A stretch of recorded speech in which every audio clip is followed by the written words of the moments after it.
My check 1, 2, this ain't a pull track or crew. This warehouse 15, but legends speak true. 3 rings on my fingers, gold medals green, but under this armor, life ain't always what it seemed. Yeah, we trained hard, pushed limits, reached the peak, but the pressure cooker boiled, man, so weeks I couldn't speak. Sponsorships. Welcome to the Warehouse 15 again, and I am Herb Perez, or as I like to call myself, Disaster. So Grandmaster Disaster here, along with my 2 good friends and Olympic cohorts, and we've been through a lot in different stages of our life. How you doing, Coach Moreno? I'm good today. I'm happy today. I'm actually heading out tomorrow on a quick little trip out to Seattle to see a play that one of my children is starring in. So I'm excited about that. That's pretty cool. What play? And just get ready for the it's actually Footloose. Hey. Oh, nice. So Nice. that's a And then musical and stuff like we're that. also joined by the amazing, the incomparable, the reprehensible, and today dressed like I'm not sure exactly what, Coach TJ. How you doing, sir? Oh, Good, stop. good. How are you? How are you? I How got are to you, get sir? shoulder surgery. I got to get shoulder surgery. Don't be showing off, man. How you doing, sir? Tell us. Tell us. I'm good, chilling. Just had a we actually went to a tournament last weekend, a nice little local tournament. The warm up, Master Bernard Prosy had a tournament. It was a pretty nice event. I like to see the level that we had that local tournament, but it was clean cut, ran well. So I had a couple of my guys out there competing. So always Taekwondo in some way, shape, or form. But and Well, yourself, sir? he was a great athlete. Well, I'm doing okay. You know, today I'm wearing my new mala beads because I'm trying to try exactly. I have a good friend who is helping me with my journey to become a better person, which is why I started the martial arts, and I got sidelined by the competition aspect of it, where I had to be kind of who I had to be to win, and I didn't have the Jimmy Kim kind of skills to be both a Buddhist practitioner and a kick ass kind of guy. So I went the other route and decided, well, I'll just kind of beat on people. And that I don't know why. That was 1992. I stopped competing, so I don't know why it took me this long. But every day, little by It's little, been a while. it's been a minute. It's been a minute, but I'm getting better, And I got a phone call from a good friend of mine. People reach out to me from time to time, and they ask me for help with their certificates, and so I can help people that get stuck. And so I helped this individual, but she was not shy in asking me to process her certificates. And I don't want to mention her names. People always forget who helped them and who got them to where they need to be. But I'm glad that I could process her certificates for her students. Since hopefully you're listening, and let me help you with it. You're welcome. You're welcome. You don't have to like what I say. And in fact, that's the whole point. This is the Warehouse 15, and I'm not going to shy away Hey, from the can you fact. hook me up with a tenth done? Can you hook me up for I 10th think I down? can. The 10th, you just have to die. So if you need help with that, let me know. Oh no, I think, I want to die. you sure? I can Yeah, help you with that. No, I'm gonna no, I stay where don't. I am. I'm good. I'm good. I think you better stay where you are till you get some sleeves on that shirt. But let's get started today. And again, this is the full contingent of Olympic medals, silver, bronze, and gold. Won't mention who's. All right, Mr. Moreno, what do we got? This fucking guy, bro. We're gonna start. So, I'm starting. No. I've been working on my Zen all day. I've been working on my Zen, and I've and you failed come out with that miserably. one zinger.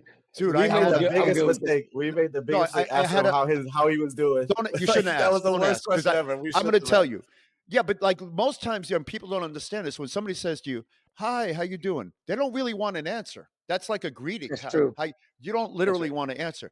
But You could unfortunately, if just you say ask somebody, good. say, "You open the door." You open the door.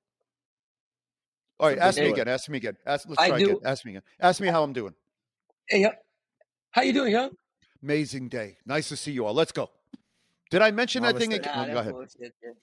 Go ahead. Go ahead. Go No, ahead. but it's true though. It's funny that movie. I mean, real fast, that movie, Fight Club. Remember that guy talked about like sample size servings on the plane, and you small talk with everybody. And I feel like that's how the world has gotten. Especially, I know we keep talking about our sport. It's that sample size. How you doing? Good luck. All right, great to see you. Blah blah blah. And I know it's cordial. I know it's polite, but it's also call it what it is. It's also fake. It's unendearing, and people really don't care. They're like, "Oh, hey, how you doing? You doing good luck today?" In the back of their mind, like, "I hope you break your ankle on the way to the holding area." I mean, right? Jesus. I mean, that's what they're thinking. That's what 99% are thinking. So, Keep it. anyway, I You thought we gotta should talk keep a it little bit. real. Yeah, keep it real. No, I was thinking about, we have 2 big tournaments coming up, really close to home. We have the Canadian Open next week, and we have the U.S. Open the week after that. The Canada Open up is first. It's in Montreal, starting next weekend, and then we have the U.S. Open in the famous, ever so popular, ever so glamorous Reno, Nevada. That's a But joke. with the Canadian Open, can I Um, ask a question before you get started? Do you have to yeah. score 20% less points since it's in Canada, just like the money? All right. So I Good know idea.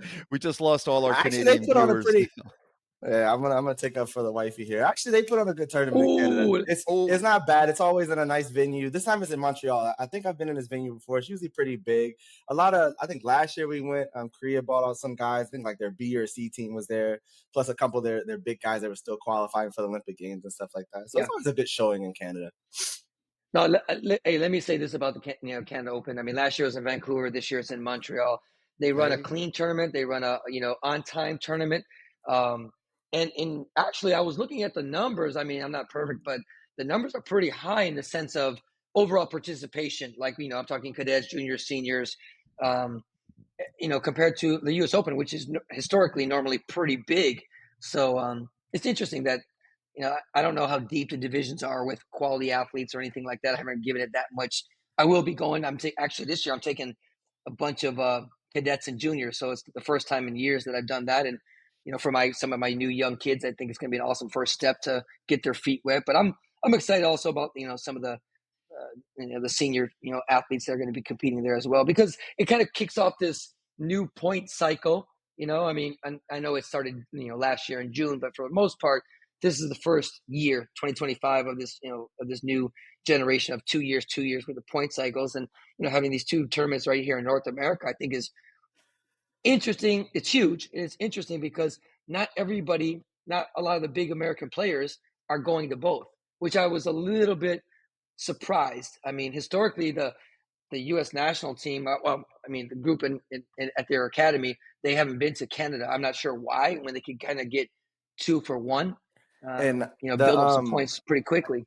and these points this year around are for the people at the end of 2025 that have the top 32 points are the ones that qualify for the following Grand Prix, correct? Correct. Okay, Correct. okay. Yeah. And So then it's still 40 per year, just all that stuff. I know you're usually pretty in detailed about all that stuff. It's 40 per year. yeah, Yeah. yeah, but there's a bunch of other ones that you can get extra in, like for the Grand Prix Challenge is Yeah. extra. Of course, the President's Cup is extra. I mean, I think there might be even a couple other um, events that are two events that could be extra. It's a little difficult. You know with this new cycle, I think you're gonna find um, some different strategies. Actually, I mean, I just had a strategy planning uh, Zoom call yesterday with our group, and quite honestly, we're picking out bigger, um, bigger, more difficult events and training camps. Just kind of trying to make sure we have good work in versus quantity of little points and stuff like that. So I'm not saying it's going to be perfect, but that's what we feel like our guys need. They need like high level events, obviously like the Grand Prix challenges, and go to very difficult training camps. Enough time away from competitions where they can actually train hard instead of saying, "Oh, you know what? I got a competition. I got to hold back," or right after, I just finished a competition. Let me just kind of let my guard down. Like we want to make sure that they're working pretty focused. So Well, I don't know if it's the right that model, but schedule that's what we're going with. Yeah, doesn't that schedule it's a pretty arduous schedule. It's a pretty complex schedule. And, two things. One, does it fly in the face of athletic performance? Because to peak and to be the best you can, you need a certain amount of run up time, build up time. Otherwise, you get mediocre performances over the period of the year. And the second question becomes, I know in the past I've seen this, you've had less than the most qualified athlete qualify because they were smart about the strategic component of gathering points and at which event they could go to where they'd have a better chance of getting points, even if it wasn't as prestigious of an event, Yeah. and at which event they could go where the top players were. So, and then that is going to lead us into a question I hope we get to today, which is, what's the purpose of the Olympic Games and what should the purpose of the lead up to that event be? What to yield the best athlete or to yield the best, smartest strategic coach who's going to get his athletes there by gaming the point system, right? So I mean, real fast just on that, like it's and TJ, you know this because you've been in that point chase before, with Paige McPherson and stuff like that. Sometimes it is just about getting the points. It's not about going to the best tournaments and really challenging yourself. It's just making sure you maximize your points. And I've planned that out for people. Um, but like I said, I think this new cycle of 2 years and 2 years gives you a little bit more leeway, to go get some experience and to invest in some young people, or to just take off. Quite honestly, like for example, some of our athletes they're definitely on their last cycle, so I'm not going to come say hi, Camila. Look at my girl, Who is my that big beautiful girl, young lady? How getting are ready for Oh, you? Canada. I like that shirt. Where's the World hey. Taekwondo What did Academy? you say? Where is that? Where is the World Taekwondo That's Academy? Minnesota. That's her Uncle Oi. Nice. That's her Well, godfather, he's Uncle luckier Oi than me. Lee. He got to meet her in person. I just have to see her on the internet. And do you know that your dad is the most successful, smartest, brightest, most handsome Taekwondo player in the history of mankind? And hopefully, he is guarding your eyes from the screen to my right over here with the guy with no shirt on. It looks like he's selling car washes in Miami. So, oh, Ask, nice. ask, ask her what her first words were. Ask her what her first words were. Herb Perez. Tell him, I tell told him. that story, right? Okay, let him know. No, definitely not her Perez. Definitely not. I, I'm, She was I'm, like, I'm "Who? the. She Who?" loves me. I'm loved. No, the funny thing is when she first at the beginning, she would always cry, cry, cry, cry with Uncle Oi, her godfather, cry with TJ. And then her first words were, "We have the video and everything." She's sitting with us now, so she looks at me and she's like, "TJ." I'm like, "What, What? TJ?" I I got don't know if you. she heard me yelling No, TJ she was It's or saying me and you, the PJ, or Olympic peanut butter and Games. jelly. Peanut butter and jelly, she was peanut trying to butter say. and jelly. PJs. All It's right, so she has to nice to go. see She has to you. go train. Give me my Go earpiece. train. Good to see you, sweetheart. Okay, bye. Later. Bye. Okay, we can go Yeah. back to the uncensored Where version were now. we? Go ahead. Oh, Uncensored. yeah, no, no, no. What I was saying was like honestly, with some older athletes, like taking off the burden of going to so many events. So like what you were talking about, Young, is to kind of get back to really, no pun intended, peaking or periodizing to for one event versus I got this one and then this one and this one and this one. And unfortunately, that's the way our system works right now. But we're trying to see if we can break that mold a little bit with some athletes. And it's going to be this is kind of a trial and error 2 years, to be honest with you, because we've never had this cycle, so it's going to be weird. I don't know what you think like about that, TJ. What challenges that you know I think kind of sets us up. I think I think you can look at it both ways. I think you can go, okay, we're going to go towards a development route and see what comes out in 2 years, and then pick a strong team for the next 2 years moving forward.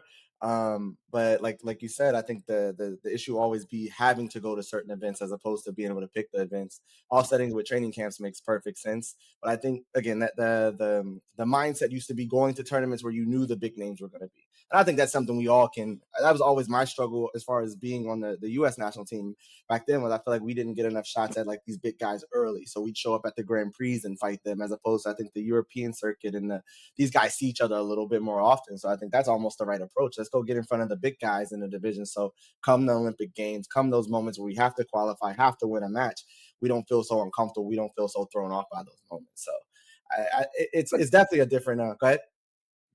no, I was gonna say. I mean, honestly, exactly what you're saying.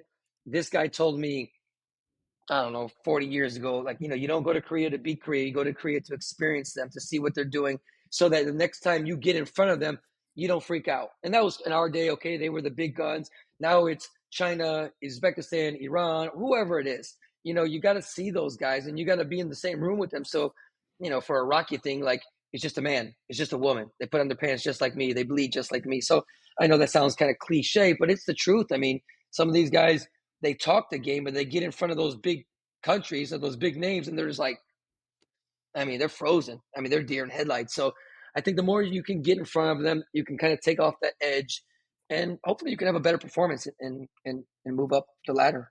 Well, that begs the question, right? Because I can remember, and again, this is dinosaur sort of stuff, but when we were competing, there's always the big guy in the room, and at that point, it was Korea for us, and maybe a handful of others, Mexico, maybe Spain, Iran for sure. Was it beneficial for them to fight us, or was it more beneficial for us to fight them? And so, as a number one guy, I'm thinking, yeah, the less I have to see the number two and number three, the only thing I'm doing is raising his level. I might be raising mine, depending how I look at it. But the matrix for me has always been, if you're a number one guy, and I said this to my son recently because we've been to a bunch of these ID camps, and we may end up in your backyard. Hopefully, we're going out there next week for a final kind of visit. Once you're seen, you're known. When you're an unknown, you don't have to worry. Once you're seen, I think people social know media you. ruined all that stuff, though. So you mean they see everybody now? They see everyone constantly. I mean, like, you Mm, kinda I think that's the mm, biggest thing. I mean, everybody sees yeah. people's training, people posting when they get injured, their recovery statuses, That's they crazy. go through this, and they got a cast on, they got, their torn ACL, We all that we stuff we like that. have we have That's the public best information at dancers. this point. Oh yeah, no TikTok. I watched the TikTok of the U.S. team. Yeah, they are definitely the most fashionable, biggest dancers, best dancers. They're the hip hop wick wack of taekwondo. They don't win any medals, but man, and where are they in North Carolina? They must have some TikTok But you, media classes, and they must have some but you know what, dance and hip hop classes because that's all I see of their media. What what? TJ, Oh, you bring up a good idea, a good thing. is But he and assassinated? again, I don't have everybody in the world. Mhm. No, go ahead, go ahead. What happened? No, no, like I don't follow every top athlete in the world, but I feel like the best of the best aren't necessarily putting out that much stuff. Maybe once in a while when they're competitions or a little bit, but not so much. Not so much, right? There's just a Yeah. handful of people doing that. Yeah, So it's I hard don't know. I to mean, again. It's that whole freedom of speech slash it's do what you want era. You know what I mean? I don't know if it's a guidance thing. I just never had that as an issue. I never really wanted people to know what I was doing. I never wanted them to know if I was having a great day or a bad for day, a strong day. But now it's right, just leave like, them guessing. yeah, it's for the cloud. It's for the I can't see it. It's for the cloud. It's for the followers, the It's fame, a and all this other combination stuff. So I of mean, I think dancing, you I hip tell you, hop, I mean, and taekwondo. It's hip hop, and it's shirt off, furriness.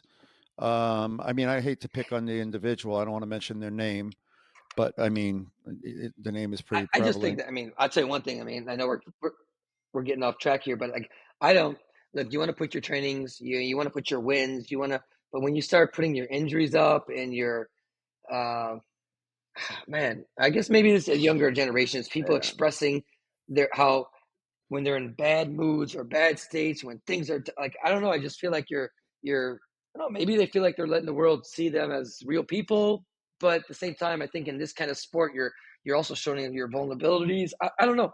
It's not my Yeah, I style. wanted I you to don't know if think I that's good or was a bad. superhero. I wanted you to think I was invincible. I didn't want you to see when I was up or down, left or right. You had to figure it out once you got in the ring. I know that's again we talk about Yeah, dinosaur stuff in different situations, but I think that's Yeah. a mentality thing. That's a coachable thing too. I mean, I would assume that if I got too far outside the box, someone would be like, "Hey, let's not post that. Hey, let's not say that. Hey, let's not do that." I of mean, course and not. depending on the Of course not. situation that before the events, but I think social media has gone crazy, and especially in the self promotion and wanting to be, bigger than our sport. And I get that, and I can understand all that. And a lot of other, sports get the following and get the media, and a lot of the athletes that do taekwondo are forced to kind of maybe do it more from an individual level. But I think there's a time and place for everything, and there's certain information that you and your team should know, and nobody else. You want All to right. Well, get noticed, let's and, just. and you want to be big. You know how you get noticed and be big? Win, and then you can do all the Yeah, TikToking you that's true. want. Don't win, don't do any TikToks because there's nothing to say. I don't want to hear the journey of a loser. I don't want to hear the journey of the challenge. I want to hear the journey of the champion. I watch Michael Jordan's videos. I watch Tom Brady's videos. I just watched Little Steven from the E Street Band and Bruce Springsteen's documentary. Those are the ones I watch. I don't watch the sorry stories about the people that didn't win and you know danced towards fame and stardom. I don't watch those. I don't watch the car crashes. I don't watch the 600-pound stories on TMC, and I don't watch The Biggest Loser. My wife used to watch. I'm like, I have no interest in why you're fat, to be honest. So I'll get canceled for that, but I'll be okay. All right. Anyway, moving on. It's- You can tell what kind of mood I'm in today. So no, it's good. I like it, TJ. So what do you think? I mean, anybody specifically? I mean, I don't know if you know who's going like to the Canada or U.S. Open that you want to watch. I I think really, Spain is going to Canada. They got a good decent group, and I think Uzbekistan is coming with some decent players to U.S. Open.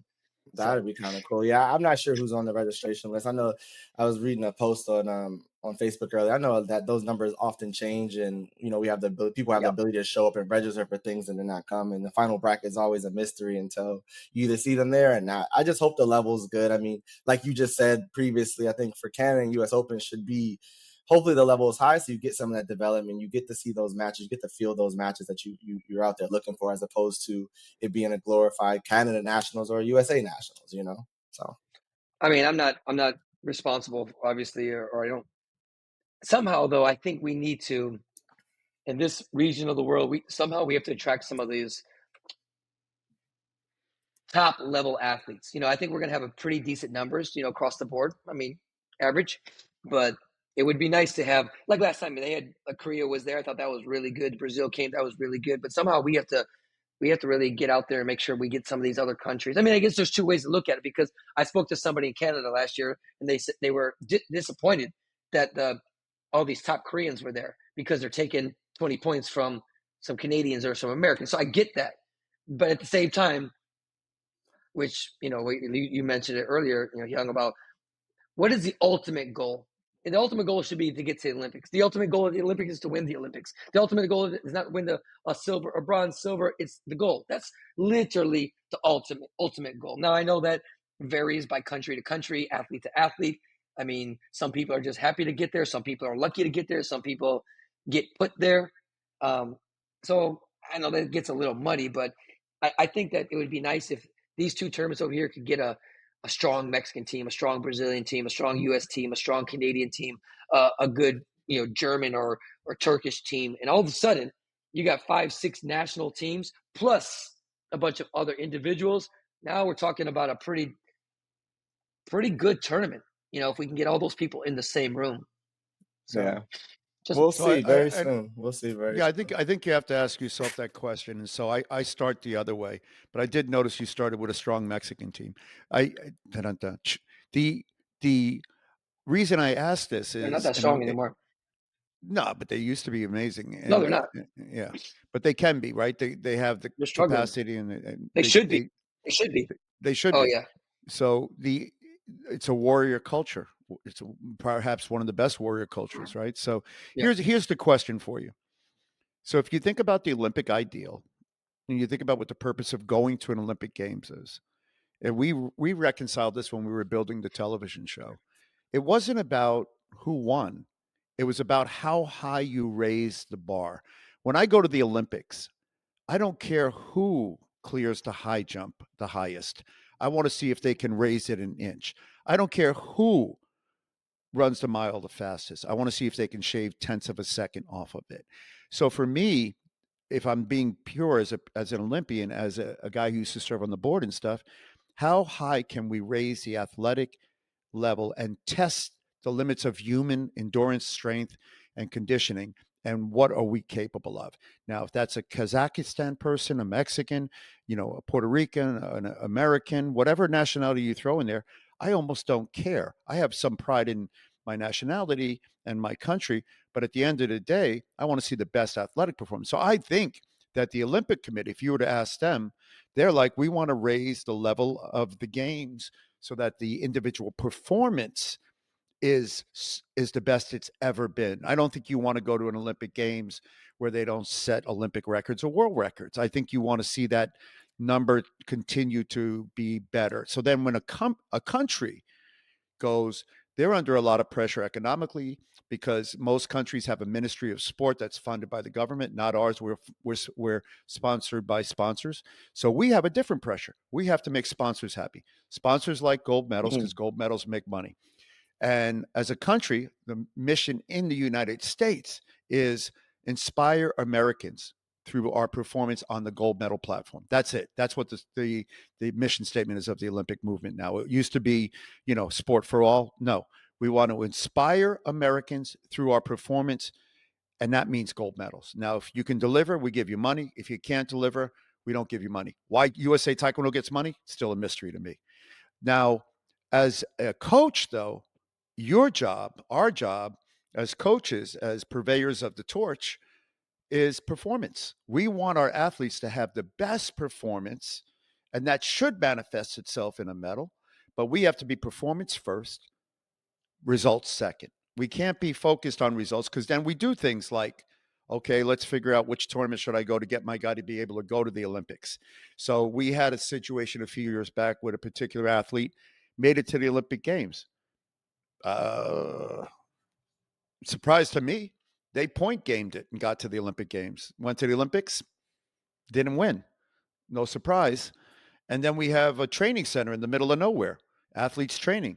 Went to the Olympic Games. Yeah, something was wrong. They didn't win any medals. In a country with the resources of our size, the country of our size, the amount of athletes of our size, the quality of athletes we have, no medals. How's that possible? So we balance these different needs. And then it goes back to the fundamental question. We can just be happy to participate. There are countries that have never won a medal. And if that's where we're at, great. Let's just do that. And it is what it is. But I think it's more than that. I think it's performance for coaches. I think for athletes, it's medals because that's a sign of the work you put in. And then for the movement, it's just the best performance. And then it begs the question, is Taekwondo in its current form representative of an Olympic sport that continues to evolve and get better? And you know how I feel about that. I think that's not the case. And I think it is the Well, case with let, basketball. let, let me jump in for a second. You're going back to what you said, kind of pushing the bar and making it beautiful, making the sport beautiful. I think obviously that would be great in utopia, but like you said at the beginning, winning is the ultimate trump card. No pun, no pun intended, right? It's when you win, you can talk. When you Where's win, your hat? you can answer questions. You know what I'm saying? Like when you win, you people. Yeah, I got a hat. Where's the hat? When you win, you could say a lot of things. So I think that ultimately, I think you got to win. If you could do it in a aesthetically pleasing style, I think that would be even better. But the truth of the matter is, you know, people get to the Olympic Games for all different reasons. The WT does not want what you said aesthetically pleasing. And I'll tell you why. They wouldn't have wild cards, right? You wouldn't have countries that, have never, won a medal at the World Championships, yet somehow get a wild card into the Olympic Games. And, they're, and I love them. I love them for trying, but they look like fish out of water.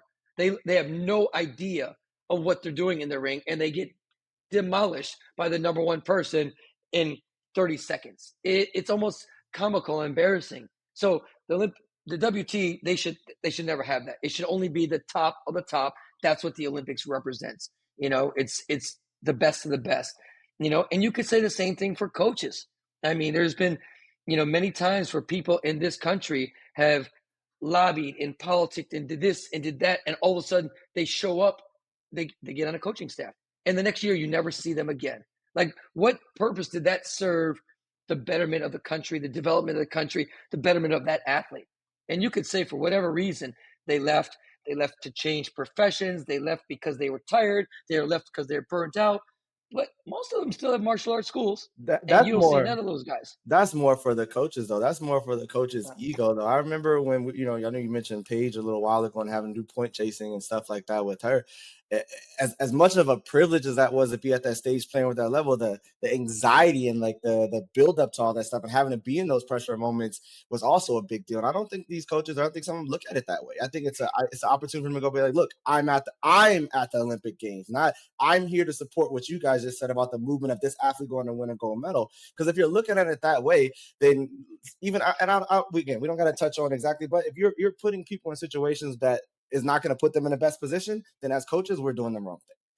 When I was past, when you talked to me about coaching Paige and we were able to work all that stuff out, that was a big deal for me because you trusted what I knew, how much I knew her, what I was able to give to her in those moments to go help her try to be successful. And like, I don't think that's the goal anymore. I think it's the I'm at the Olympic Games. I have a Just shirt. to me. I got a jacket. I got on the plane. It's not necessarily doesn't feel like it's 100% about the athletes in those situations. And that's why we pick and choose our coaching staff. We pick and choose our coaching staff around who we wanted to be on the staff, not necessarily who's supposed to be there, who should be there. It's who could benefit the team the most. It's just based off of who they want in a moment to go and be there. Well, I just saw this organization just put out a coaching application, and I don't know if that's for I didn't really dive into it. I did look at like the criteria, but I don't know what that's for. Is it for the world championship? Is it for the junior team, the cadet team? There was a lot Maybe of stuff all of the on there. above. It was all of the above. Oh, It was was it like? yeah, it was para, junior, cadet, national team, regional coach. It was a bunch of stuff on there. It was a basic application. You went in and you put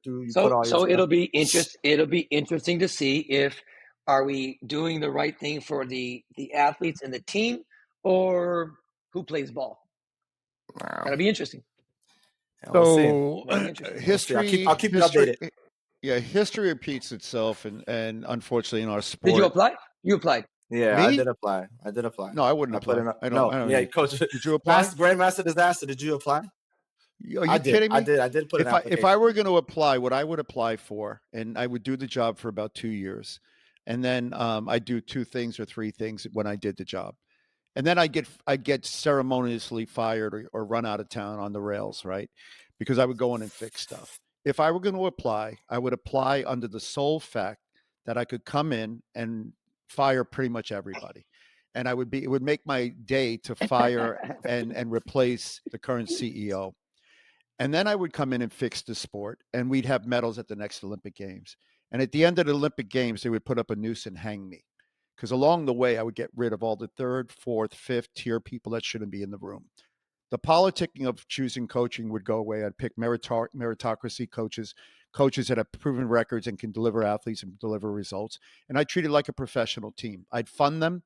The next thing I do is move the training center out of Kansas or Kentucky or Alabama or whatever backwater country it's in.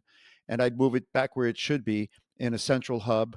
And I'd get it I live in funded North by a Carolina. city, wherever it is. Oh, you do you? I'm sorry. God bless you. So hence the Yeah, shirt it's okay. and the tattoo. But I would move it out of there and get it to a It place was where people could 65 actually degrees today. I had to pull them out to let them where know. people could get to it 80 here, easily, boy. get to it easily. It would be a central hub where planes could come and leave freely, and like Chicago, New York, and L.A., whatever it is, and then places where they actually have planes that land, and not have to take puddle hoppers. And then I'd get the athletes to be held to a standard. They'd have to sign a code of conduct, and they'd have to adhere to the code of So conduct. Now that's the way it used to be, so and let me let when it me was like that, you got results. So let me right let me now, go ahead. let me break in here. No, for real. Let me break in on this one because first I want to go back because we've gone Are you through so many hiring me? different Are you things. So first of hiring all, me? of course, Are you hiring me? I wish, All but right, there no, we go. I'm hiring you. No, listen, we've started out with identification camps. We started out with regional directors. We've had regional camps. We've had regional coaches. We have state coaches. We have everything, and then we have nothing. And now we're going back to it. It's so um, muddy that you really don't know what's going on. And it's interesting because they always talk about doing the best for the athletes. And all of a sudden, sometimes they use meritocracy and they say, you're not ready because you have, I think they said this to you, TJ, you're not ready because of this, and this. Okay. But in the next month, they have somebody that's never been anywhere at the world championships Oh, yeah. or at a Grand Prix or whatever else. I had already coached at Grand Prix. I think me and Paige caught a Grand Prix gold medal in Taiwan before that. And come the Pan Am Games, that organization told my organization at the time that I wasn't ready to coach at the Pan Am Games level. After So, I was already there to I'll help let you qualify athletes continue, but for the Pan Am Games. So I'll ask you both a that's a question. joke. Here's the question. And I, as an organization guy, sat on board of directors, run this, run that one, whatever, and dealt with staff and volunteers. What in an organization, who does chaos favor? Staff or volunteers? It favors staff. You know why? Staff gets to do what it wants to do because the volunteers don't understand what to do or how Yeah. to do it. So staff does whatever it wants, and it's an oligarchy. They create what they want to create, and you just sit by and go, "What? Huh?" And before you know it, and that's why they're doing it. You got second and third tier people running your organization, and they love chaos. Why? Because then you don't know what's going on, and So you can't fix it. 2 points. Early on in this whole progress, they came out with state level coaches. I applied. I applied for a state level coach and I didn't get it. A couple other people in the state. I'm like, okay, I'm just trying to do what you guys asked me to do. You know what? Go from the bottom. But I wasn't qualified. I don't know what it was, but I wasn't invited to do it. So fast forward to right now, speaking to somebody, I was told that there will probably have about 3 coaches, and maybe it's not for sure yet, but just the fact that was said, maybe a developmental coach to the World Championships. I'm like, I'm all for building coaches. I'm all for experience, but not at the World Championship level, not at a Grand Prix level. There's cadet, there's junior, there's camps. You don't take a spot away from the 16 national team athletes to place even a developmental level. You bring a top level athlete, and if that or top level coach, and if that coach has to hold targets and sit in the stands and scout or go whatever they got to do, but you still surround that team with the best 3, 4, 5, whatever coaches. I mean, I think at the World Championship you could have a head coach and 2 trainers that can actually coach. So you could literally have 6 coaches per side, 3 and 3. They could do that, and if that serves through meritocracy, like you said, Young, do it. And I've seen them do it on a cadet level. Coach Damian Villa had a bunch of kids on a team or a cadet or junior team, and they brought him there. Smart. They should. He's got kids on the team. Let him work with them and some other people. And then same thing, build the staff. But I don't know. I mean, I know we're kind of getting off track here and stuff like that, but Not with this really. No, coaching no, thing that you you mentioned, got TJ, you got electricians, right? Electricians have master electricians. Then they have apprentices. You know what they don't give the apprentices? Screwdrivers, right? They're building your house. The master electrician, they let the guy run the conduit. They let the guy do this. They don't let the guy put the circuit breakers in. He's not ready yet. He's got to be trained and participate. You don't put the World Championships is not where you build an apprentice coach. What you do with an apprentice coach at the World Championships, you bring him to the training sessions. He holds targets. He carries bags. He gets lunch. He goes to massages. He does whatever he has to do to support the athlete, and watch how a master does his craft. That's how you become a master of anything. And that comes from the Middle so let me Ages. ask you this. Yeah. Let me what about this subjective, something that's very subjective? I say, Herb, TJ, in order to coach, you have to show me or you have to tell me that you're investing in yourself for your furthering your education within the sport.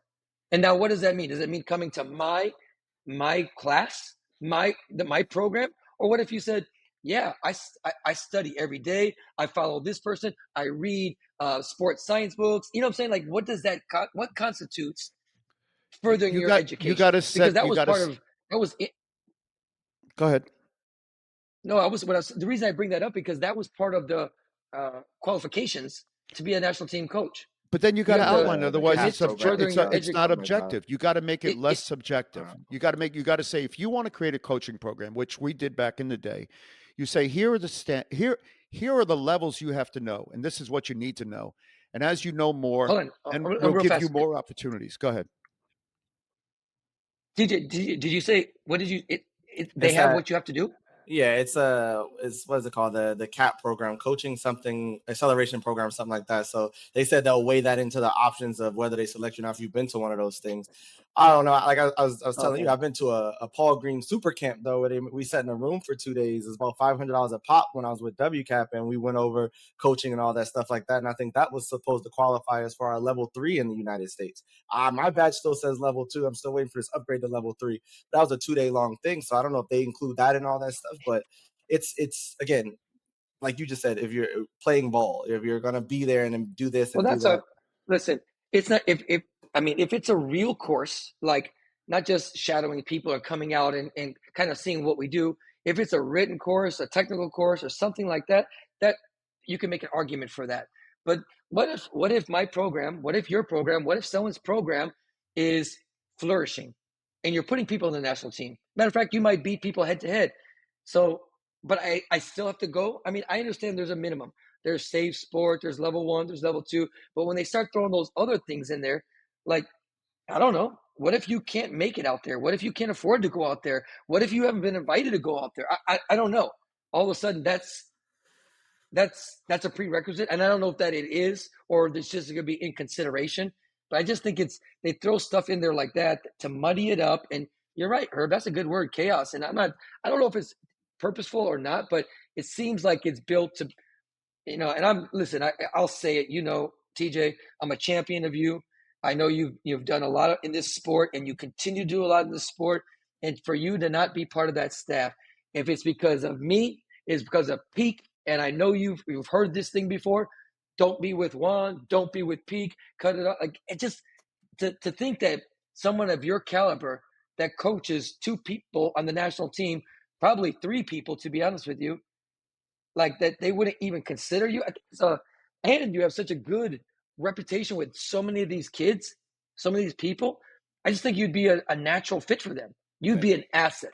I think they would love you and enjoy you and be good. So I hope you get in there. I really, really do. So, you know, that's my 2 cents. I appreciate you. Yeah, it's again, like you just said it right there. It's I've been told that too many times. You know, we've talked about that personally about those things because of this, who I stand next to, who I'm friends with, who supported me through my whole Olympic journey. That's what people don't. You got to stop and remember. Like, there's something bigger than this Taekwondo shit. Like, family is family, and people that have been there in the tough times and all the way through when I didn't know what direction to go as far as the sport. I didn't know how to talk in front of people. I didn't know what to expect at the Olympic Games.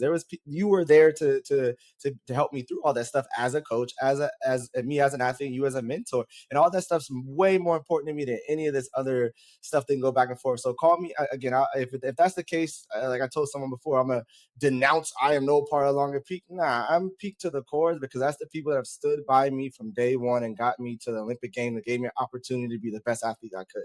If y'all can't respect that, then I guess I'll stay where I am. You know what I mean? It is what it is.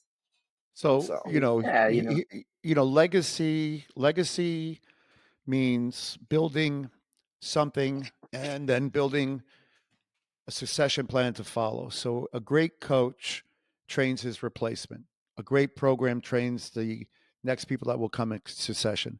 When you don't do that, then you're bound for failure. If you look at, I'm looking at these college coaching programs for another sport, and what I always see is there's an assistant training under the master. That guy's been there for 16 years or so.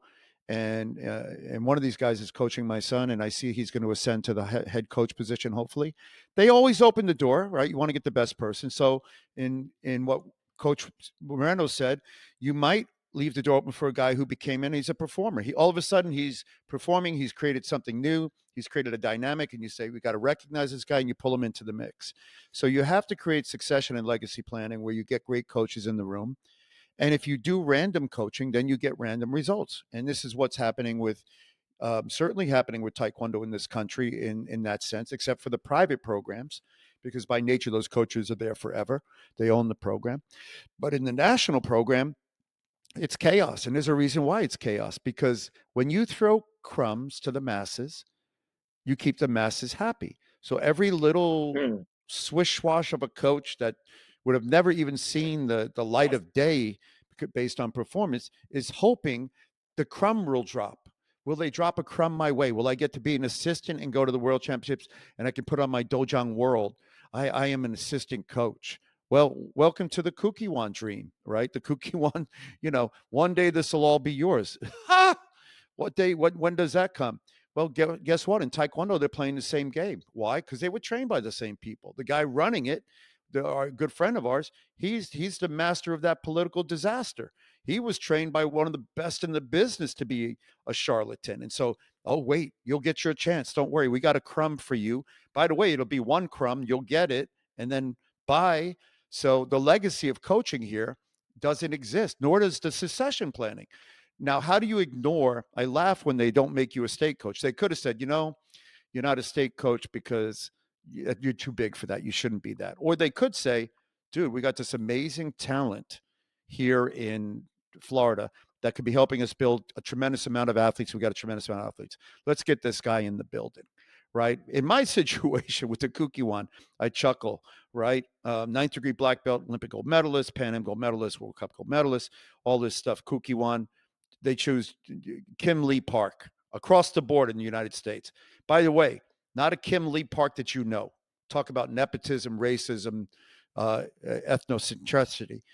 Welcome to the Kooky One. I didn't say anything. I go, okay, it's hard. Okay, no problem. You guys aren't ready to be better, and that's okay too. And in your situation, I'm not sure. I'm sure that's what you guys said. Well, but isn't it sad for the athletes?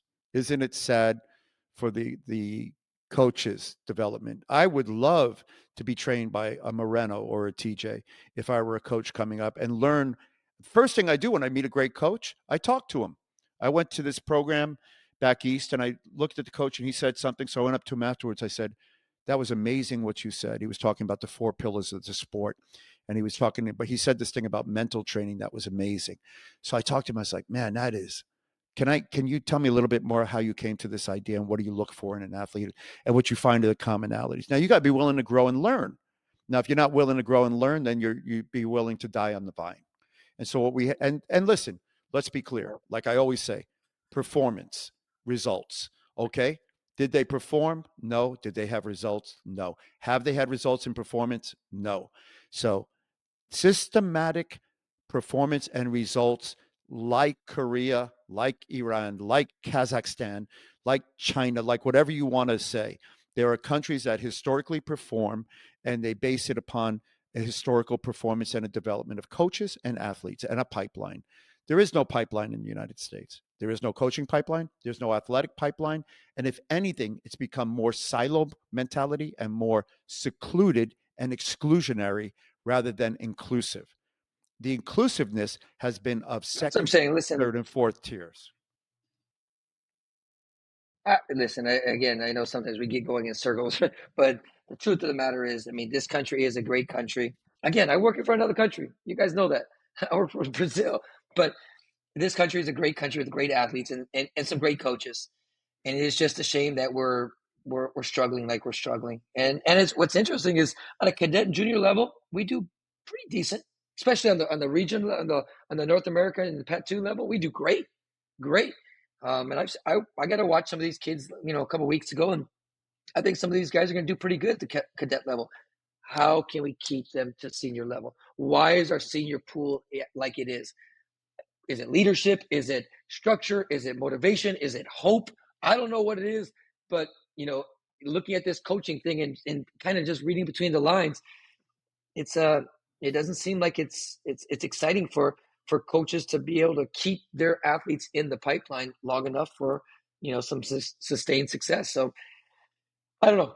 Like I said, I always hope I'm wrong, but man, Well, history I think this doesn't is we keep it's not on we our keep side. talking about this topic, right? And so I think one of the things we should do, right, besides at our next podcast, is I think we should tackle one of these things, and I'll leave it to you guys to think about what that is. Is it? I'm not a guy to throw. I'm not a guy, as although it may sound like it, that throws bricks and doesn't know how to build a building. So if I'm going to tell you and point out a problem to you, I'm also going to have a potential solution that I want to discuss, because I think it's disingenuous of people that all they do is complain. Their rock throwers, not building builders. So I want to build a building. So I tasked the two of you and myself. I want you to think about the problem, whether it's relative to coaching, athlete development, facilities, whatever it is, planning for competitive success in the next coming quad coming into LA. Let's address that as a problem. You guys draft the problem, and then I want us to have potential solutions. I want you to think about it. We'll discuss those solutions. We'll talk about the problems. I mean, I enjoy poking. I can't. The weasel. I won't call them the bear because they're about weasel size. I enjoy poking the weasel of the organization, but it would be disingenuous to just continue to poke the weasel and not have a better solution. So I have ideas on solutions, but I think that's going to be a fun conversation. It's easy to point out the faults with the current programs and situation and coaching and yada, yada, yada. But do you have a solution? So maybe that's something we could talk about. Maybe that's our next thing that would be interesting. And then maybe that gives people something. And I encourage the viewers or the listeners to send us thoughts on that and everything, except with the exception of me. So you can complain about Juan, you can complain about TJ, but me, don't complain about. You can though, but just send it to Hey, Juan and TJ. My somehow, some way, email is Juan. Go ahead. Somehow, some way, I want to do like there's a couple of interesting people I think we could do some as guests, and we'd have to kind of have a couple lines of questions and let them talk. Obviously, it's and engage in a conversation with them, but Let's it do would be that. kind of hard having 4 people because No, there wouldn't could be be some hard. interesting No. people that we could. Yeah. Who do you want to All right, bring? Give me so somebody. Uh, I'll hold it because I have a couple like surprise Okay. people. All right. Surprise Well, people. we'll see. I Let's have a let's couple do that. international people too, so it'd be Well, fun. But I think anyway, I think that would be great. TJ, anything else? No, I like as far as the, and I agree with you. I think there's always good to offer our opinions, but you know, and I know you said it in the terms of Yeah. throwing bricks and not being able to build a house. I hope maybe I do come off like that, and maybe I'm throwing bricks. But like you said from the beginning, like nothing I've said here, nothing you guys said here is false. Like we're just talking, it's purely fact. And that's the problem when certain people spit facts. It's always Yeah. you're hating or you just don't like them or like yes. you're trying to be distant, and like the reality is no, it's just that I I've don't given I my don't think life it's to this either I sport. don't think I've been it's in this either you sport two. long enough. I think you guys are judicious. I think it's me. I'm always complaining and stuff. But I before we go on No. to Juan, I want Nah, to say one last thing. In the meanwhile, while we've been on the phone and for the last 50 minutes or so, I created a GoFundMe t-shirt um, fundraiser because I'm going to try to buy TJ a shirt with sleeves. So it's a GoFundMe on GoFundMe, and it's going to be to get him a t-shirt and some tattoo 15. removals. So, oh, actually, we're going to need to make that a little larger target. extra Um, extra large for the arm part. all right, No, that coach. yeah, and listen, real fast. I mean, TJ is going to piggyback off you because you're right. Look at what you said, TJ, is correct. Just because we say stuff doesn't mean we're trying to be haters or whatever. We're just number one, we're saying our opinion. If we're wrong, tell us we're wrong or show us that we're wrong. And number two, we're not being a hater. We're just calling the facts. We're calling it. I mean, I would love to sit down and talk with anybody and just go, back for back. But Herb, I'm going to go against both of you guys on this one because it's one thing. It is our job to point some things out and maybe some negative things out. But if they don't want our help, why should we throw out answers? Why should I build a house for them? I'm, they've never asked. They've never even said, you know what? Can we have a coffee? Can we have an informal conversation? And again, maybe with me, I'm too far down the road. But how about you, TJ? There's other coaches. Like they don't want to hear nothing from anybody. That's the truth. They got their couple people, and that's it. Going back to the World Championships, that we talked about this last time. How is there not a schedule? How is there not a detailed schedule for the World Championship team? And don't tell me we're going to have a camp because you don't tell me the dates. You don't tell me the length. You don't tell me anything. So I just don't understand. There's a world championship in October. There's a national team in April. How is there not a detailed schedule? And if there is, my athlete didn't get it yet. And if there isn't, why not? That's your one job. Because we're only One job. concerned about the people winning that are in the room with them. This Everyone is my else is point. irrelevant. If you're not in the room, they don't care whether you win or lose. And I'm just being honest with you. But So why are we do a national team or are we not a national team? Are we not developing everybody? Or are we just saying, come with us? If do not, you want me to why do you not want me to reaching out to send an TJ? invite to those individuals? I can send an invite to come No, on. Hmm. like again, I'm gonna call out. I'm gonna call out Coach Brown and Coach Mr. Nelson because they talk to my athlete who you coach, TJ, all the time. You're the chair guy. We talk about this. They never once came to me and said, Juan, what is he doing? Juan, what can we help? Juan, would you? No, no, no, no. They talked to him at breakfast and said, you should come with us because we're gonna coach you. Like, what is that? That's just, Yeah. and that's not hating. That's fact. Like you said, TJ. So you don't like it, you don't like it. But why you're not showing that you don't want to you know what? You don't want to talk to Juan because I work with Brazil. Fine. Talk to TJ. Talk to TJ. TJ is the one that coaches him, directs him, guides him, all that stuff. Talk to you. Yeah, Why no, not? that because they'd rather go straight to the athlete and have the athlete put in a bad situation to make a decision on their own without any actual input and guidance, and that's what they want. Then that way they win, and then whoever you're not there, they lose. Like point blank and simple. Well, I'll end with Anyways, that. I mean,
Thank you guys. I love you guys. I'm glad you guys are paying attention and listening. You got any questions? Put it in the chat so you see whether it's on TJ's social media, Master Perez, or myself. Uh, Anything you guys want to ask or add, let us know. We'll address it. Maybe you guys have something you think we should talk about. We'd love to dive into it. But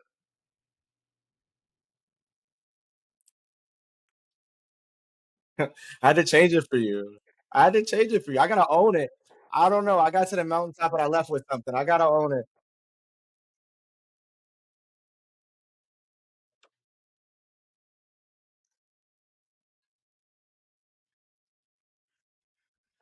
very nice of you. Thank you. I felt better now. No, but thank you guys. Hopefully you enjoyed this one, and we'll see you guys next week. See you in Canada. Canada.